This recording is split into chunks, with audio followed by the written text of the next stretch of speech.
Hi there, and welcome to insideQuantum, the podcast telling the human stories behind the latest developments in quantum technologies. I'm Dr. Stephen Thompson, and as usual, I'll be your host for this episode. In previous episodes, we've talked about some of the mathematical theories underlying quantum technologies, and we've spoken with experimentalists building the hardware for them. Today, we're going to bridge this gap a little and talk about just how exactly these current generation quantum devices can be used to do useful things.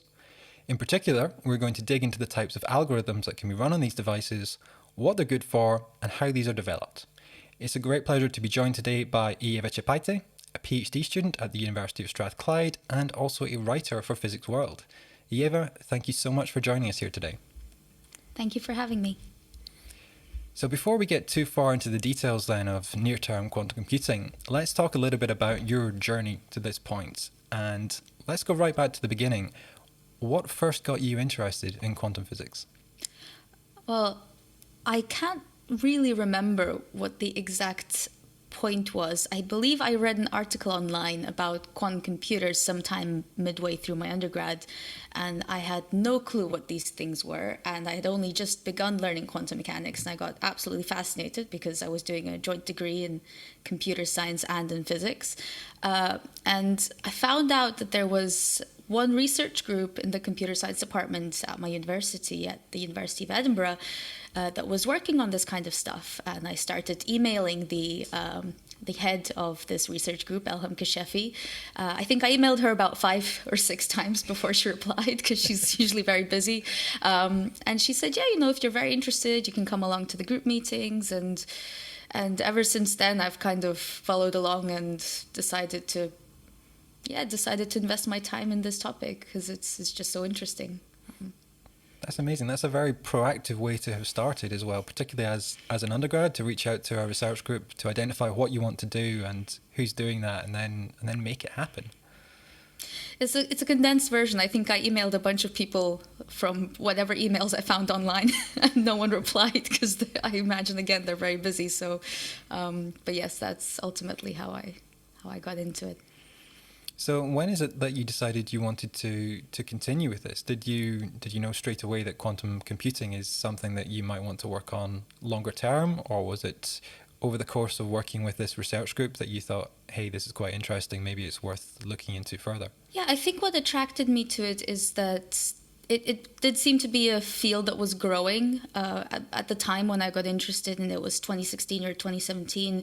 There were already plenty of groups working on it in various areas, but there seemed to be a lot of unanswered questions and a lot of potential. And obviously it was interesting, as many things are. I feel like it's not exceptional, but it's definitely something I found quite interesting. So I felt that if I dedicated time to it, it would probably be a good investment, because there were many things I would like to work on. So whatever I ended up doing within this area would probably be fun.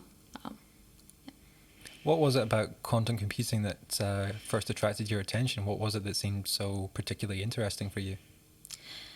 I think the ideas that I find the most interesting about it is everything to do with information, or the theory of information, because quantum computers don't just deal purely with quantum mechanics in the way that physicists like to talk about it, or with computer science in the way that computer scientists like to talk about it, but it's this strange interplay where you get to ask fundamental questions about, what is information, what information is contained in the quantum system, how does it move around, what can you learn from it.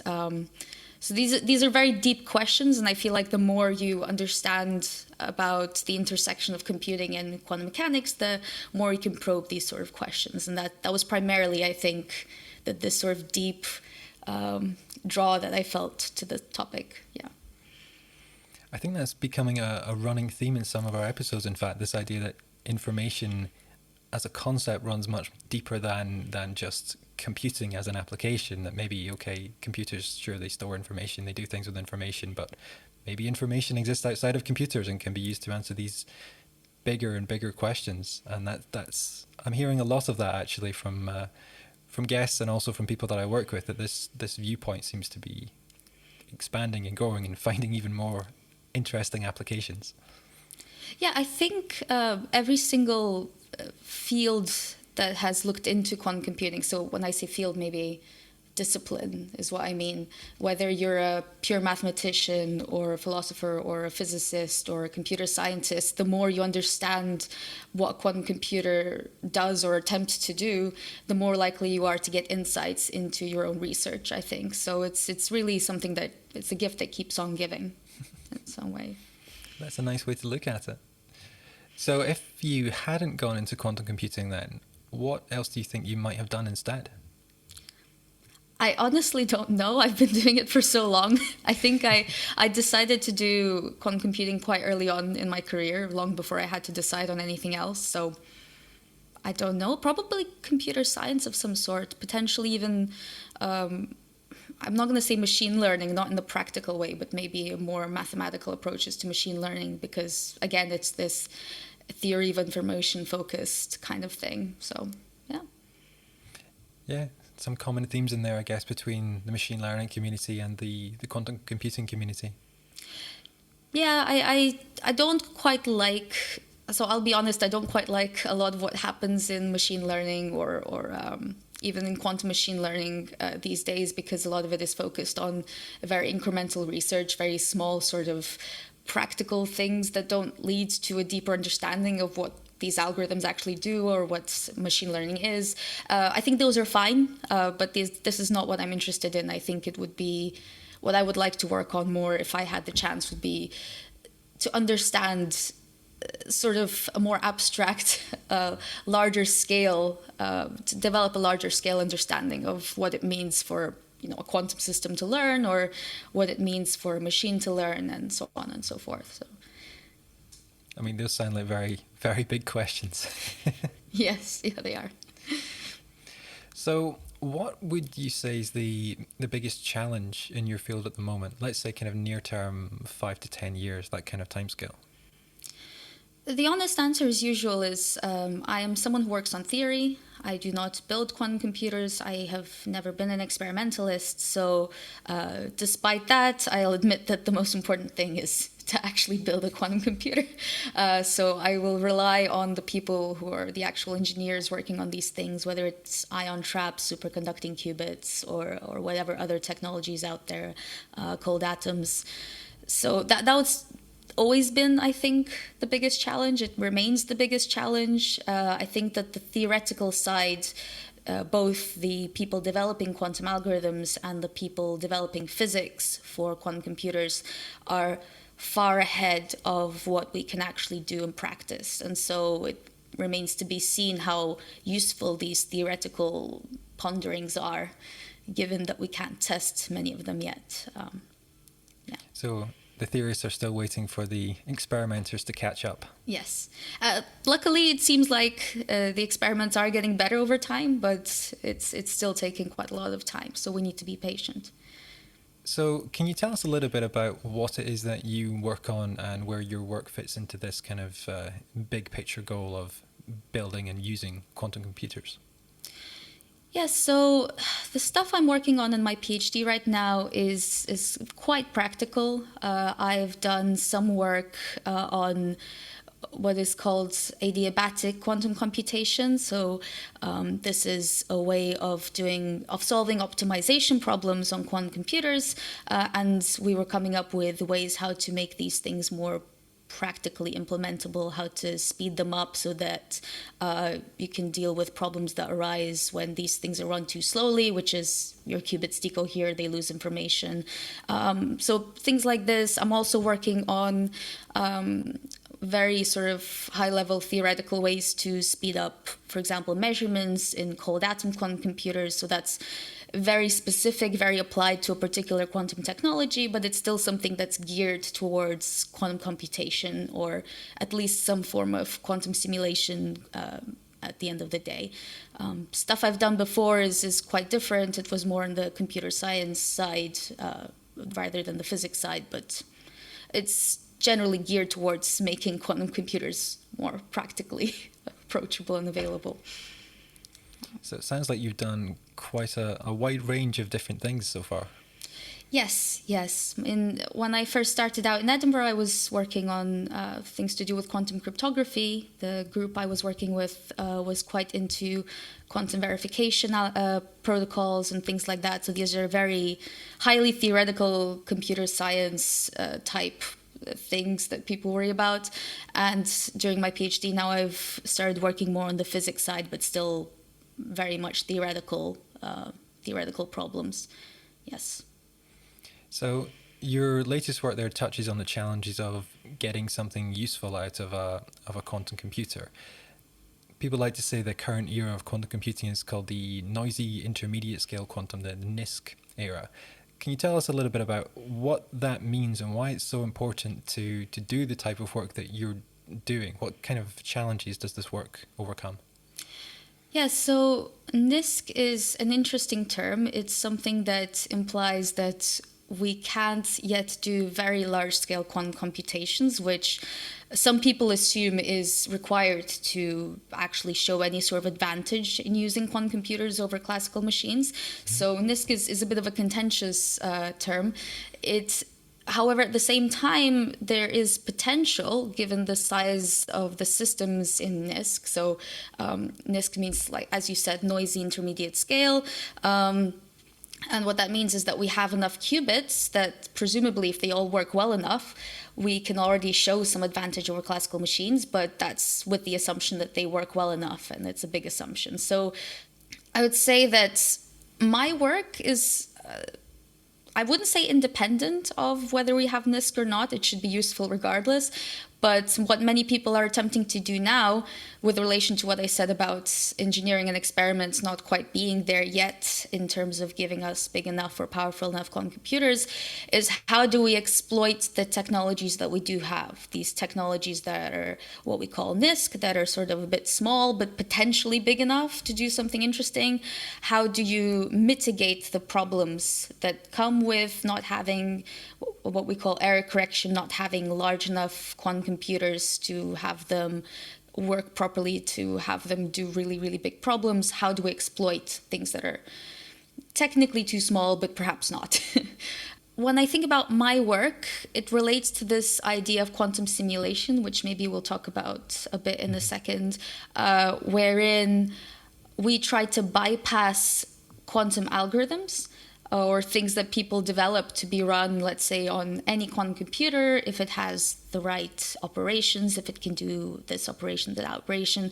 But we rely instead on just having some quantum system that can do some things, and we see, given those things, is there some useful amount of information that we can extract from it? So that system can be a lot smaller than we need in theory for surpassing NISQ. And that's kind of the main idea behind quantum simulation. It's like the difference between an analog computer and a digital computer. You can program very, very specific things on an analog computer, but definitely not any algorithm. Whereas on a digital computer, you can program any algorithm, but you also require it to often be more powerful than the analog version, if that makes sense. Yeah, I see. Okay, so that gets into something I wanted to ask you about, which is this difference between digital and analog quantum simulation. So quantum simulation as a whole, I guess, is about taking some form of quantum system and trying to use it to do something useful, to make some measurements, to solve a problem, to perform a particular task. You've touched a little bit on the difference there between analog and digital. Can you tell us a little bit more about, like, practically what are analog quantum computers versus digital quantum computers, and what are both of them good for? Yeah, so I often refer to a very particular example, which I think is quite intuitive in understanding the difference between the two. So say you'd like to investigate how different air pressures or different weather conditions affect the wing of an airplane. Now, simulating all those different particles of air and all the different ways in which wind can move, and it's a very complex fluid dynamics system. If you want to write a simulation for it, you have to make many approximations. You need a very powerful computer in order to run it. So that makes your job really difficult for something as simple as figuring out, how does weather affect an airplane wing? What you can do instead is to actually build the wing of an airplane and put it in an air tunnel. and then just see what happens, basically. And it's pretty much just as good as a simulation in many ways, depending on what you're trying to find out. And I kind of view analog quantum computers, or quantum simulators, as they're sometimes called, as the same thing. So you have some quantum system which exists already. It's not a simulation of a quantum system. It's physically there. You can't do all of the quantum gates or quantum operations you might want to do, which is what you'd need for an actual quantum computer, as we call them. But you can certainly do some things. There's some native physics that happens already. Just if you have a bunch of particles and that you let them interact in some way, they're going to behave interestingly. And you can tune those interactions. Maybe you have some magnetic field. Maybe you have something that you can do to those particles. And once you do it, you can observe them, investigate what happens, and that is just as good as running a particular algorithm. It's a very specific algorithm because you're constrained in what you can do to it, in the same way as the wing in the air tunnel can only be a wing in an air tunnel. But it still can give you very interesting results. It can give you a lot of information that you wouldn't otherwise get. Whereas if you try to do the same thing with a quantum algorithm, you can write this simulation on a quantum algorithm in the same way, but it requires you to make this translation to go, okay, my magnetic field now has to be a set of operations, and I have to turn each of my qubits in a particular way, and that's all fine, but usually means that you need a much more complicated and much larger system to actually do the exact same thing. So in a way, analog quantum computation is just a way to extract something useful from quantum technologies, but not perhaps implement anything you'd ever want to implement. I see. So the analog quantum simulation then is like you set up a quantum system, you prepare it in some way, and then you just allow that system to evolve. You let the system do whatever operations it's naturally suited to. Whereas the digital case is much more, in a sense, finely tuned. You prepare a system, but then you also very carefully control every single operation that you do to it, which maybe gives you more flexibility in the operations you can do, but it means you have to really know how to do every single thing. You have to kind of almost manually make every one of these operations yourself, and that is a difficult and challenging task. Yeah, pretty much. It's just a degree of control that's different. In a quantum simulator, you have some control, but it's minimal. In a digital quantum computer, you technically should have any type of control you'd ever want to have. And do you think it's fair to say that the sort of digital quantum computing is perhaps more familiar to people who come from a computer science background, but the analog quantum computing is maybe more familiar to people from the many-body physics community? Definitely, yes. And this is something that I see very often because I tend to interact with both communities quite heavily, since I come from both backgrounds in some sense. And I feel like each one is very unfamiliar on average with the other side. Let's put it this way. I fully agree with that. As someone coming from the many-body background who joined a group working mostly on quantum information and computing, it took me quite some time to understand what a lot of my colleagues were talking about.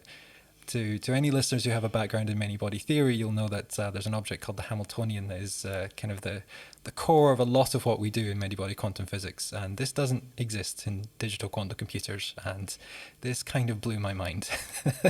You could do quantum physics in this very different way without a Hamiltonian. People would draw me diagrams of digital quantum computers, and I would say, but where is the Hamiltonian? I don't understand. I just cannot comprehend what you're doing here. And yeah, it just does seem like a very different, sort of different underlying philosophy. In the one case, you're allowing quantum mechanics to do the work for you in the analog simulation case. In the digital case, you are really being hands-on. You really have complete control over everything. But then that brings with it its own challenges, because having that control is quite difficult, as I understand it. Yes, that's exactly it. In effect, as you are a physicist, you will know every system works with a Hamiltonian. All that we do when we use quantum operations or quantum gates, which are often make no mention of a Hamiltonian, we're just approximating. So we're going, this thing that exists, well, we're going to turn it into this completely other picture and pretend that it's no longer Hamiltonian, which works if you want to work very abstractly. If you want to write algorithms, that's actually very useful because you have something called quantum logic, which helps you write quantum algorithm. And if you're a computer scientist, it's definitely far more intuitive. But under the hood, once you go to implement these quantum algorithms on an actual quantum computer, they are going to be converted back into Hamiltonians under the hood, whether you like it or not. And that brings with it some difficulties because that translation is the thing that is what causes a lot of errors and what's difficult to actually control and to work with. So is there a place in the world for both types of quantum computer, for the digital and for the analog, or is it a case that analog is where we started and digital is where we are trying to get to? I think that this is my personal opinion, but I believe that in a perfect world there would be a combination of the two, just because with how difficult quantum technologies are to build, it would be strange not to exploit how easy quantum simulating protocols often are. So there are certain things you can do without reference to digital algorithms at all. And as long as you don't think about it in the digital perspective, you can do them very easily and then switch over maybe to the digital picture at some point, because that's where you need to run something very, very specific that requires these high control operations. So I think based on what I'm seeing, definitely in the near term and perhaps in the slightly longer term, I imagine there will be a combination of the two.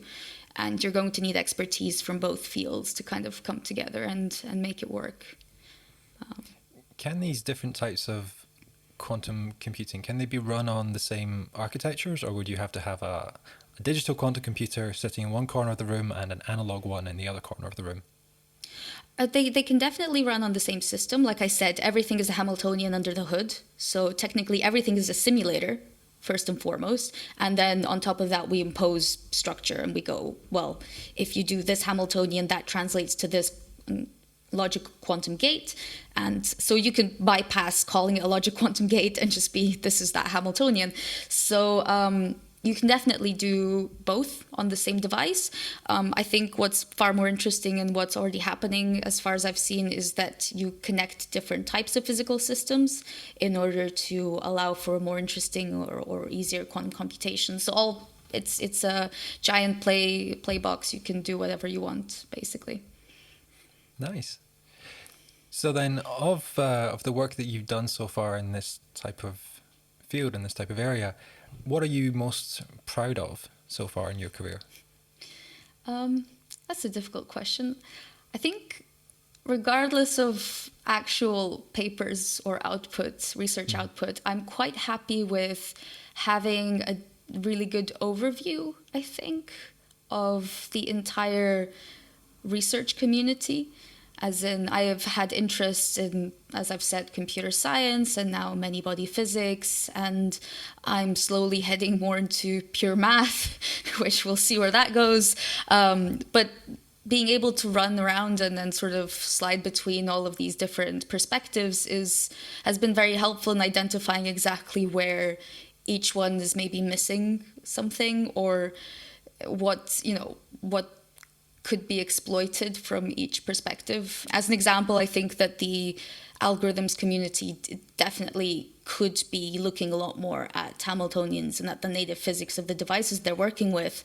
It might help them speed up the algorithms that they're working on, but obviously that requires a change of perspective, and that's not something people are looking into that much. So I'm quite happy because I feel like I'm very well positioned to sort of see what can be done to combine all of these things together. So yeah, I think it's really good to have that sort of perspective, because as I mentioned, coming very much from one field and learning a bit about the other, the language that people use in both fields can be very, very different, and there can be quite a high barrier to entry if you don't have a little bit of background in both, even just to understand the words, the phrases, the things that, the jargon, the things that are absolutely common in one field that sound in another field is sounds completely alien, but really isn't, right? As you say, there's some of the underlying physics here is the same, regardless of where you're coming from, how you like to talk about it.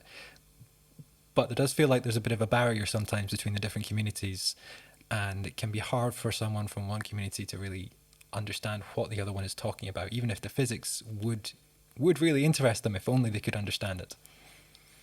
Yeah, indeed. Yeah. And I fully understand that everyone needs to specialize.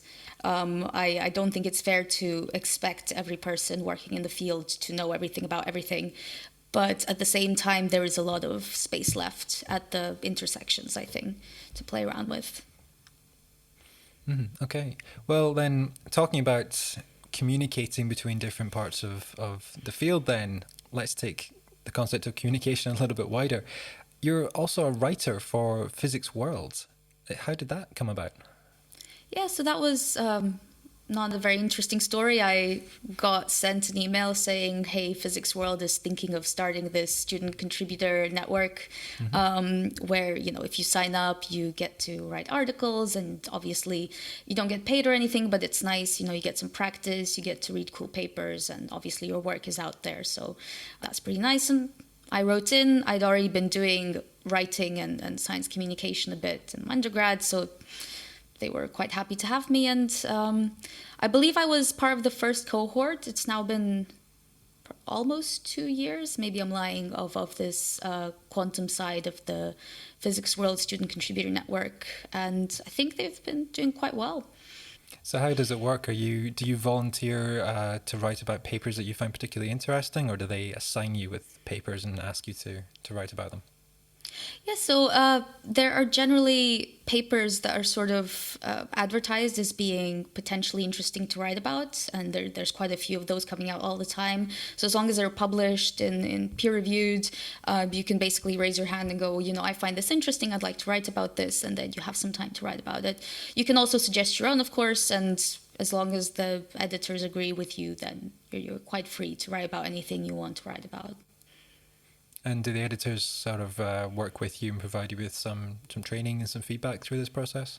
Yeah, so it's you do get through a few rounds of editing for each article. At the end of the day, they do get approved by a head editor, and there are quite a lot of edits from the first draft onto the last. They do look quite different, but there is a lot of it is quite independent. A lot of it is if I write an article, then some other contributor to some other student might volunteer to edit it, and we go back and forth a couple of times, and then the final edits are suggested by the head editor, and then it gets published. I also work with at least one of the authors of the original paper just to make sure that everything is represented correctly. That's really interesting. So you also get some editing experience as well as just writing? Yes, yeah. You can edit and write as many articles as you have time for, basically. Nice. So then why did you originally get interested in science communication? Why is this something that you felt was important and interesting to do? The more philosophical answer, which is probably a correct one, is that I find the idea of doing research without being able to communicate what that research is a little bit pointless, in the sense that, and this is the extreme example, but say you make some huge discovery and you're incapable of communicating it to anyone around you, either through writing or through talking to them. It basically means that once you die, this discovery dies with you. So I think it's quite paramount to leave a very explicit and a very good description of exactly what science you're doing, and to hope that A, you inspire others to follow along from whatever it is you've done, and B, just to make sure that, this is the second point, I guess, that the public also understands, people who are not doing research, people who are not doing science, that they understand the value of the research, that they understand, obviously, where their money is going, because much of the research that we're doing is being funded by the public. So in this very rambly way that I've answered, there's two sides to it, one of which is just to inform other researchers, and the other side is to inform the public. I think the more knowledge is out there, the better. And that's kind of the goal, I think. I think we can definitely agree with that sentiment. Have you found that doing science communication has fed back into your research life in terms of communication skills or experience at simplifying difficult concepts, anything like that? Definitely. So writing, I've never found writing particularly difficult, so I don't know if I've just always sort of had a knack for it, or if writing for Physics World has actually helped, because writing my own research and writing science communications articles are quite different types of writing. But what does happen is, once I found an article I find interesting and I want to write about it, I tend to spend quite a lot of time researching it, and obviously reading the original paper, the original article in depth. And that does mean that I end up learning a lot about a lot, because in order to be able to communicate something in simple terms, you need to have a pretty good understanding of it. So that's been very, very useful for my own career. Is science communication then something that you would recommend other researchers get involved with? Yes, if you have the time. It's certainly not for everyone. And I do find it stressful sometimes because, not for myself, but I find that many of my colleagues are stressed because you need to, often as a researcher, you need to demonstrate an ability to communicate science very well. And I don't think everyone has natural talent for it. And I don't know if it should be expected, given that, as a researcher, your main job is to do research. But if you have any time and if it's of any interest, I definitely recommend it, if only to help, yes, your own writing skills, and definitely to broaden your own understanding of the field you're working in, and to broaden your understanding of what questions people often ask about it. That's also quite useful. Is this Physics World contributor scheme, is this still running? Is this an annual scheme, or can anyone apply at any time? It's still running, so people go in and out as they finish their PhDs or as they become interested and apply. I'm genuinely not sure when you can apply. Perhaps you can just email in at any time, but I've seen people come and go throughout the last 2 years or so. So if you're interested, perhaps just send an email into the Quantum Network. Okay.